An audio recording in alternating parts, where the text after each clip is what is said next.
अबदी बादशाहत का राज। एक कदीम रिवायत है कि किसी दौर में एक ऐसा अजीब व गरीब शहर बसा था जहां का दस्तूर इंसानी अक्ल को हैरान कर देता था। वहां के बाशिंदे हर साल अपना नया बादशाह मुंतखब करते थे, मगर इस ताजो तख्त की कीमत बहुत भारी थी। दस्तूर शहर और बेसुबाती वक्त। इस शहर का कानून ये था कि जब किसी बादशाह की हुक्मरानी का 1 साल मुकम्मल होता तो उसे इंतहाई बेदर्दी से माजूल करके एक ऐसे हौलनाक और वीरान जंगल में छोड़ दिया जाता जहां आदमखोर दरिंदों, जहरीले सांपों और मूजी जानवरों का राज था। वहां से किसी का जिंदा बच निकलना नामुमकिन था। हर साल जब सूरज की पहली किरण नमूदार होती, शहर के लोग सरहद पर खड़े हो जाते। जो मुसाफिर सबसे पहले शहर में दाखिल होता, उसे शाही लिबास पहनाकर तख्त पर बिठा दिया जाता। इससे कबल जितने भी बादशाह आए, उन्होंने इख्तिदार के नशे और ऐशो तरब में वो 1 साल गुजार दिया और अंजामे कार इस भयानक जंगल की खुराक बन गए। एक दानिशमंद का इंतखाब। इत्तेफाक से एक मर्तबा सरहद उबूर करने वाला शख्स निहायत बेदार मग़ज़ और दूरअंदेश निकला।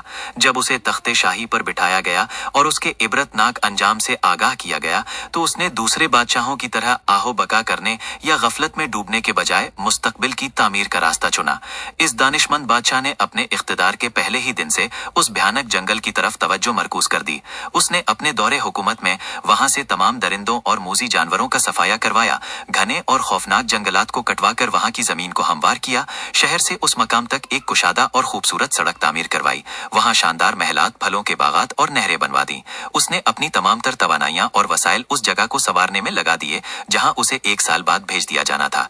अंजाम जो आगाज बन गया। जब साल मुकम्मल हुआ तो शहर के लोग दस्तूर के मुताबिक आए ताकि उसे जंगल छोड़ाएं, मगर उन्होंने देखा कि बादशाह के चेहरे पर खौफ के बजाय एक अजीब इत्मीनान और मुस्कुराहट थी। बादशाह ने खुद उनसे मुखातिब होकर कहा, ए लोगों, मेरा वक्त पूरा हुआ, चलो मुझे मेरी मंजिल की तरफ ले चलो।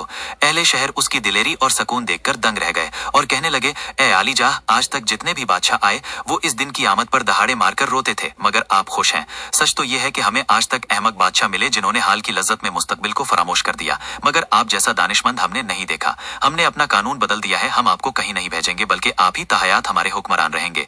हासिल कलाम, इबरत और नसीहत। मेरे अजीज दोस्तों, ये बादशाह कोई और नहीं बल्कि हम और आप हैं। ये शहर दुनिया है और वो भयानक जंगल कब्र और आखिरत की मंजिल है। अल्लाह रब्बुल इज्जत ने हमें इस दुनिया में एक मुकर्ररा मुद्दत यानी 1 साल की तरह मुख्तसर जिंदगी के लिए बादशाह बनाकर भेजा है और हमें इख्तियार दिया है कि हम यहाँ के वसाइल को कैसे इस्तेमाल करते हैं। नादान वो है जो इस दुनिया की रंगीनियों में खोकर अपनी अगली मंजिल को भूल जाए और आखिरकार खाली हाथ दरिंदों यानी अमाल के वबाल के हवाले कर दिया जाए। अक्लमंद वो है जो इस फानी दुनिया में रहते हुए अपनी मेहनत, इबादत और हुस्न सलूक से अपनी आखिरत के महल तामीर कर ले, ताकि जब कूच का वक्त आए तो उसे पछतावा नहीं बल्कि इत्मीनान कल्ब नसीब हो। यकीनन असल घर वही है जिसे हमने अपने अमाल से आगे भेजा है।